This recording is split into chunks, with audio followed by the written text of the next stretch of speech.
and then I can see how the UVs look like, and I don't have proper UVs. But then I can show you how you can create UV unwraps in Cinema 4D. So what I do mostly is automatic packed UVs. For simple object, this works really well. And this will give you this, okay? It's a little bit stretched, but don't worry, because this will be re-stretched to basically to this object. But these are the 6 sides of this cube, right? So you have, depending on what you choose, you have, this is the top, this is the side, this is the other side that you don't see. So you can actually see how these sides come into play into this object. Okay, so this is important to understand when you do 3D objects from scratch. And actually, while we're at it, let me show you our next model that we'll be using, which is our pinwheel. So I'm gonna open my pinwheel in Cinema 4D, so you can actually see what we'll be dealing with right now. So here's our pinwheel. Okay, this was downloaded from Adobe stock, modified it a little bit, added a little base. But as soon as I select the textures, you will see what we have here. This is the pipe, basically, or the what you call it, the beam. Pole, yeah. Then you have the feet, and then you have the actual object here. And depending on what I choose, you will see the UV mesh. So this is the base, and this is that little rod. So all this has been created and then exported as an FBX file. I think you can also import OBJs. And the good thing with OBJs is on macOS, you can quick look OBJ files and have a 3D preview of that. So you can rotate around. Oh, wow, that's very useful. Yeah, it doesn't work now, but for whatever reason, let me try. Huh. But yeah, you know what I mean. If you open this up in quick look, you can usually check it out in 3D. For some reason, it doesn't work right now. But we want to get started with Substance Painter. As mentioned before, Substance Painter is the tool where you will apply the textures and actually paint and do all the refinements that you created with the textures. So the easiest way to get started is to drag and drop that FBX file into Painter, and then it will ask you several parameters. It might be a little bit technical at this point, but thankfully the preset parameters are already pretty good. What I would recommend is upping the resolution to 2K, and the rest you can pretty much leave as it is. So click on OK, and then here you have it. Okay, so we can navigate around the object as in any other 3D tool. You know, we can zoom in and out with the scroll wheel. We can also hold down Command and Alt to navigate around, and then you can always change those settings. What is also very fascinating is in real time, you can hold down Shift and you can change the lighting, basically light position, to check it out in different from different angles on how the light will play with your 3D object to get a really good sense of how it will look like. And if you get lost somewhere in the model, let's say you're here and you want to, I don't know, you want to see it in full, just click on F and this will center it. It will put it in full screen, so you can quite easily memorize that the F key is there to help you if you get lost. And here on the middle, on the middle right, you will see the textures depending on what you choose. So again, these are the footing, this is the pipe, this is the wheel, and this is the base thing here. Okay, so each one has its different set of materials. But before we can get started with this, we need to go into texture set settings. Okay, and this is one of the most important things that I didn't know and didn't understand, but had to learn the hard way, because I just simply didn't know that you must do this before you can actually apply textures to that. So you go in here and basically you select that, your object, and say Bake Mesh Maps. Okay, Bake Mesh Maps is super important because this will give you a basic, it will generate how can I explain that? It will make it editable within Painter. Okay, it will use the information that was provided and mix it with painter information, and we'll add little shadow areas, or can add shadow areas on where corners are, for example, where it should be darker. But it will also calculate, and let me just do that while I'm talking, because I will set it to 2K, bake selected textures. We can leave it everything as it is on default. And while it's doing this, I will explain. It's like it's 28 steps, it says, and it will take a little bit because it's actually doing a lot of math right now. So it will calculate how thick the polygons are, or how thick the model is, how the edges are. So for example, this is like if two elements are like this, there's no edge, right? And it can define at which angle it will detect the edge. Okay, so you have mathematic edge detection. So Painter knows where there is an edge, and it's already done. And why is this important? Because automatic edge detection can create automatic edgeware for you, which is a fantastic starting point if you want to do metal stuff and things like that, which is just so much fun to do. So let me leave that open so we can see that both. Again, I can choose a bunch of textures that are here.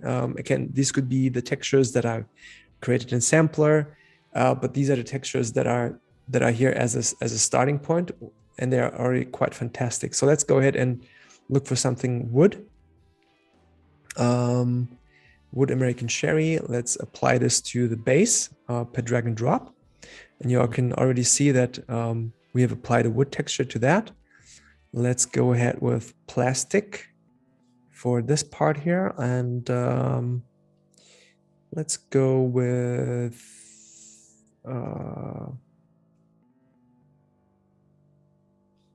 plastic matte pure. Okay, so this is this. Okay, and for the base, let's go something metal. Steel, we have just applying. This is just applying a material. Mm-hmm. It's not doing anything else special. No, it's just applying the material to these selected items. So I can just create the steel rough, and you can see how this will look like. So this is already pretty cool. But there's even more, because if we look at this texture and at the layers, you can see that here are the textures. This is like plain, simple textures. But let's get rid of that one here, because I want to show you more, because there's actually smart materials. And smart materials, opposed to normal materials, are parametric, as in they will react differently to different geometry, right? Okay, here it becomes really crazy. So switching to the smart materials, let's go to machinery. I love this one. Drag and drop that onto that, and you see what it does. And this is crazy because, again, it's all parametric. It allows you to control the amount of dust and dirt that you have. And again, this is all maskable in 3D. So you can see some of the rust that we have here, and I can create a little mask here for that rust. Let's go ahead and add a white mask. Oh, sorry, add a black mask. And now I can paint in and reveal the underlying layers on that, which is quite amazing. But let me go ahead with another more metallic material that I prefer. Could you connect this up with Photoshop brushes? So yes, you can. Paint. Yep. Wow. If we go to the brushes, let me just delete that. So there's no filter applied. You will see that you have, I would say, hundreds of brushes probably, and you can even see Kyle's brushes. And it works just like Photoshop. It's pressure sensitive. So if you're using a Wacom pen, that you can apply more or less pressure to make it broader or thinner. You have like all those Kyle's brushes. You have, I will talk about brushes in a moment, but let me just apply that smart material here quickly. I wanted to use a metal, gunmetal, I think, is always a fun thing. Gun painted. I don't know, let's try this one. Yeah, so this one is really nice because it will actually show you how it plays in conjunction with the actual edges, okay? So it already it already created some edgeware on the edges because it recognized where the edges are. And I think this is just so crazy, right? And you can go through that. You can see what it does. You can study the layers, but you can also create your smart layers. So you can see the smudges that are in here, the coat. If you hide that, you will see what happens. And if you open that up, you can see that, okay? The mask editor. And you can always go in and change each property of that. So all of this is basically parametric. So go ahead and open that up. Properties. You know, you can make less or more. Okay, so this is so much fun to do. But you can also go in, go back to layers, fill layer, and create a mask, sorry.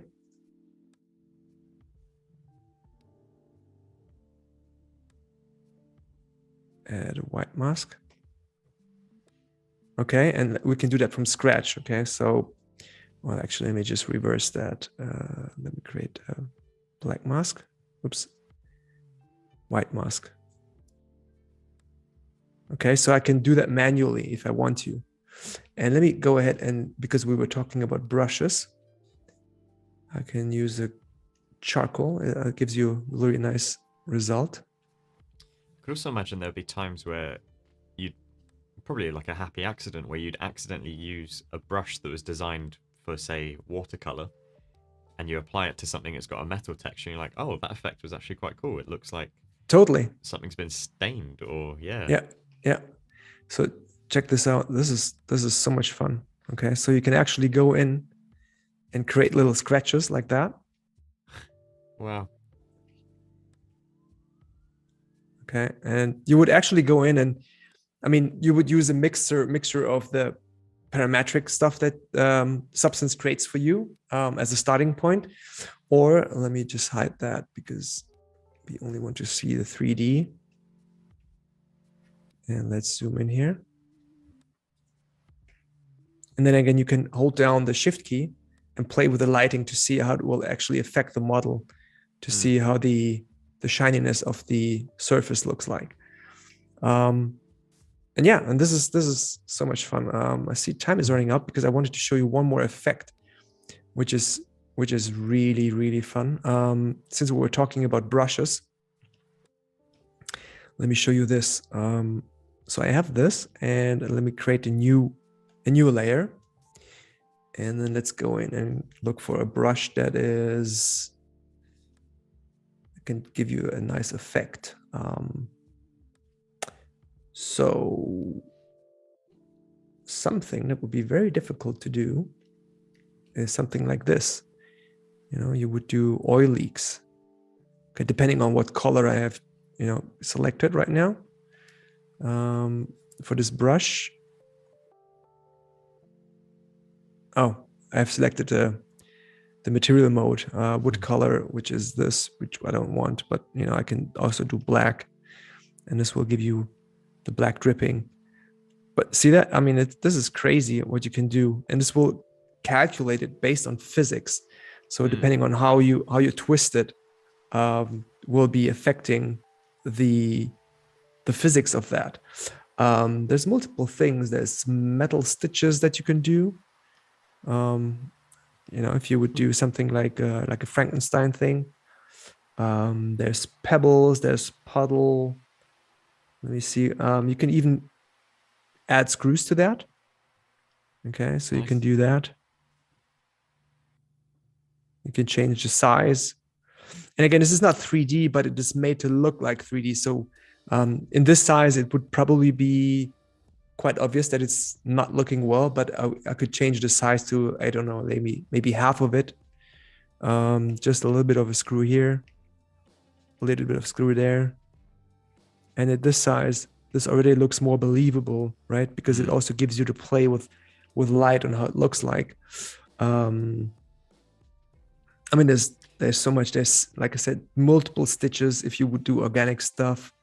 And these are just Um, the stock elements in the library, but this is, presumably you yeah, can this create comes, stuff. yeah, exactly. This comes like out of the box with Painter. Bullet impact. If you do some action movie stuff, you have that with an alpha channel. Burn. Broken glass is quite fun actually, because this will create this effect here. So based on physics, again, this will give you broken glass. There's one more I wanted to show, which is so crazy. Electric lines. If you apply that, let me go here.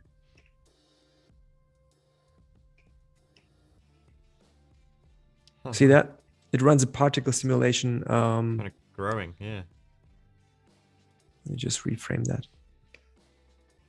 So this is so much fun. I could do this all day. Yeah. When I first saw that, I was just playing around for like 1 hour just with all the little brushes, and I can see there's more into that now.